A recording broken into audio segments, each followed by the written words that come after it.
Morning all of you. आज हम लोग बायोलॉजी क्लास 12 के एक न्यू चैप्टर देखने वाले हैं और वो है लिंकेज। लिंकेज मॉडर्न जेनेटिक्स के अंतर्गत आता है, जिसका हिंदी होती है सहलग्नता। एक चीज आपको समझना चाहिए कि लिंकेज जो है, लिंकेज के बारे में जब हम लोग पढ़ रहे थे कि मेंडल के सफलता का कारण क्या है, तो उस सिचुएशन में मैंने बताया था कि मेंडल लिंकेज के बारे में स्पष्ट रूप से नहीं बताया था।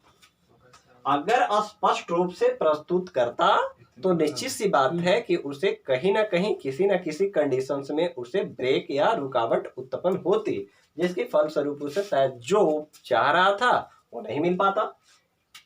तो लिंकेज है क्या, यानी सहलग्नता है क्या, इसके बारे में आज हम लोग बात करने वाले हैं। तो पहला इसका डेफिनेशन देखते हैं। कहता है कि लक्षणों के सम्मिलित वंशागति।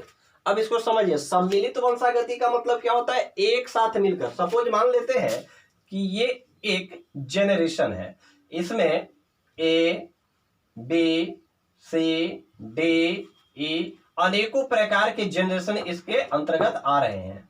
अब इनका कैरेक्टर इनमें, यानी ए का कैरेक्टर बी में, बी का कैरेक्टर सी में, सी का कैरेक्टर डी में, हो सकता है ऐसा कि बी का कैरेक्टर भी डी में आ जाए। कभी कभी ऐसा हम लोग देखते हैं क्या कि दादा का जो फेस होता है वो पोता से मैच करता है, नाती से मैच कर रहा है, माँ का जो है वो नाती से और दादा का जो है वो पोता से।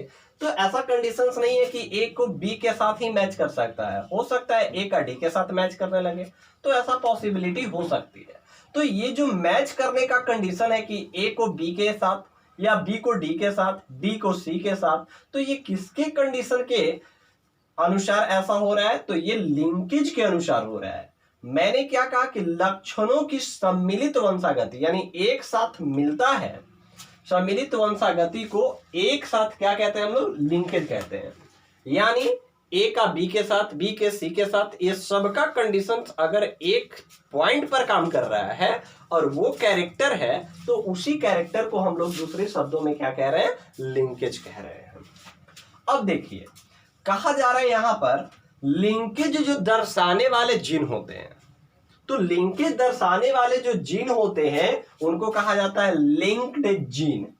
ये बात ध्यान रखेंगे आप कि लिंकेज जो दर्शाने वाले जीन होते हैं। अब एक बात समझ में आना चाहिए आपको कि सब जीन लिंकेज नहीं दर्शाता है, यानी यहां पर जो दर्शाने वाले होते हैं उनको हम लोग लिंक्ड जीन के नाम से जानते हैं।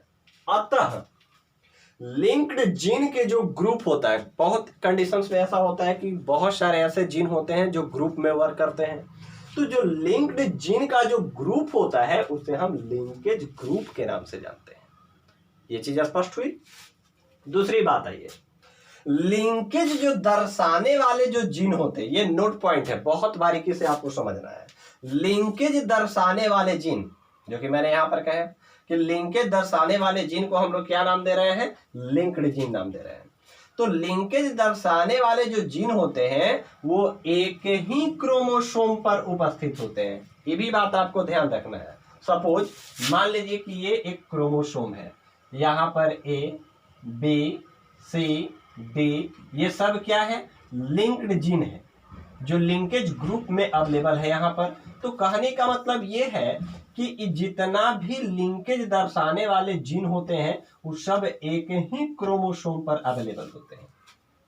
अब देखिए, उपस्थित होते हैं, ये चीज तो आपको समझना है। पर स्वतंत्र अपव्यूहन दर्शाने वाले जीन, ये मेंडल के नियम था, स्वतंत्र अपव्यूहन का नियम। स्वतंत्र अपव्यूहन दर्शाने वाले जो जीन होते हैं वो भिन्न क्रोमोसोम पर होते हैं। तो भिन्न क्रोमोसोम पर था, इसलिए मेंडल उसके बारे में क्या कर रहा था? बहुत आसानी से क्लियर कर पा रहा था, क्योंकि वो अलग अलग था। लेकिन यहां पर मैंने क्या कहा कि जो लिंकेज वाला जो जीन है, लिंक्ड जीन है, वो एक ही क्रोमोसोम पर है। तो एक ही क्रोमोसोम पर है तो थोड़ा सा स्ट्रगल ज्यादा करना पड़ता मेंडल को, इसलिए मेंडल यहां पर फंस सकता था। इसलिए स्वतंत्र अपव्यूहन दर्शाने वाले जो जीन होते हैं वो भिन्न क्रोमोसोम पर उपस्थित होते हैं। इसलिए आपको एक चीज और वहां पर बताया गया था कि लिंकेज जो है वो मेंडल के नियम का क्या है, अपवाद है। अपवाद का मतलब क्या होता है, इसके बारे में पूरी तरह से पूर्ण व्याख्या इसको करने में मेंडल क्या थे, असमर्थ थे। ये कई बार एग्जाम में आया है कि लिंकेज जो है, या डायरेक्ट कहता है कि मेंडल के निम्नलिखित में से कौन से नियम अपवाद माने जाते हैं, तो वहां पर 4 नियम दे देंगे। एक रहेगा लिंकेज, यानी लिंकेज मेंडल के अपवाद माना जाता है नियम। अब देखिए ये लिंकेज जो वर्ड है, टर्म है, ठीक है ना, ये लिंकेज टर्म देने वाले एक साइंटिस्ट थे जिनका नाम था टी.एच. मॉर्गन। यानी टी.एच. मॉर्गन के द्वारा लिंकेज टर्म दिया गया था। ये बात आपको पूरी तरह से समझना चाहिए, ठीक है। जिस पर, यानी लिंकेज पर, टर्म तो दिया टी.एच. मॉर्गन, लेकिन लिंकेज पर क्या किया, बटेसन तथा पनेट, इनको पुनेट भी कहते हैं, पनेट भी कहते हैं। बटेसन तथा पनेट ये क्या है, 2 साइंटिस्ट है, एक का नाम है बटेसन और दूसरा का नाम था पनेट। इन दोनों ने क्या किया, मीठे मटर पर एक्सपेरिमेंट किया। ये बात ध्यान रखेंगे, वहां पर मेंडल जो एक्सपेरिमेंट कर रहा था वो मटर का नाम था बागान में उगाने वाले मटर, उसको हम लोग बागवानी मटर के नाम से जान रहे थे, जिसका हम लोग साइंटिफिक नेम क्या नाम दिए थे, पाइसम सैटिवम, पाइसम सैटिवम। और यहां पर ध्यान रखिएगा, मीठे मटर का जो साइंटिफिक नेम होता है वो होता है लैथेरस, लैथेरस ओडोरेटस, लैथेरस ओडोरेटस, ये मीठे मटर का साइंटिफिक नेम है। तो बटेसन और पुनेट जो था वो मीठे मटर पर क्या किया, प्रयोग किया, ठीक है। और इस प्रयोग को एक विधि से नहीं 2 विधि से संपन्न किया, ठीक है। और 2 नियम भी दिया, उस नियम के बारे में हम लोग बात करेंगे, ठीक है। तो 2 विधि से संपन्न किया, एक का नाम रखा उसने सिस फॉर्म और दूसरा का नाम रखा ट्रांसफॉर्म, ठीक है। तो हम लोग बात करें कि सिस फॉर्म और ट्रांसफॉर्म में इसे 2 फॉर्म में इसे व्यक्त किया गया बटेसन एंड पुनेट के द्वारा। अब पहले हमको समझना होगा कि सिस फॉर्म क्या है और ट्रांसफॉर्म क्या है। तो सिस फॉर्म को काफी आसानी से हम लोग समझेंगे। मैंने कहा कि जब 2 प्रभावी या अप्रभावी जीन एक ही गुण सूत्र पर स्थित रहता है तो इसे हम लोग किस फॉर्म के नाम से जानेंगे, सिस फॉर्म के नाम से जानेंगे। अब जैसे समझिए, मैंने क्या कहा कि या तो प्रभावी या तो अप्रभावी। तो प्रभावी देखिए, तो मान लीजिए ये एक क्रोमोसोम है, तो ये एक क्रोमोसोम है, एक जीन यहाँ एक जीन यहाँ, यही क्रोमोसोम पर बड़ा ए भी है और यही क्रोमोसोम पर बड़ा बी भी है, यानी दोनों प्रभावी है। अगर हम इसकी बात करें तो ये एक क्रोमोसोम है जहां एक छोटा ए है और एक छोटा बी है, यानी ई अप्रभावी है। तो कहा गया क्या कि जब 2 प्रभावी या अप्रभावी जीन एक ही क्रोमोसोम पर हो, ये बात समझिए, एक ही, यानी ई पर होगा तो केवल प्रभावी होगा, ई पर होगा तो केवल अप्रभावी होगा। तो एक ही मतलब क्रोमोसोम पर जीन अवेलेबल हो तो इस फॉर्म को हम लोग किस नाम से जानेंगे, सिस फॉर्म के नाम से जानेंगे। यहां पर हम लोग 2 तरह के युग्मक का निर्माण कर सकते हैं, या तो ए और बी होगा, क्योंकि ये तो क्रोमोसोम अलग है और ये तो अलग है। तो लिंकेज बनाने के लिए हमें ए और बी को लेना होगा। यहां लिंकेज बनाने के लिए स्मॉल ए और स्मॉल बी को लेना होगा। तो ये एक युग्मक का अगर हम लोग निर्माण करते हैं तो कैपिटल ए और कैपिटल बी। इस क्रोमोसोम की बात करें तो स्मॉल ए और स्मॉल बी, ये दोनों मिलाकर के capital A capital B, small A small B, 2 युग्मक का निर्माण करेंगे।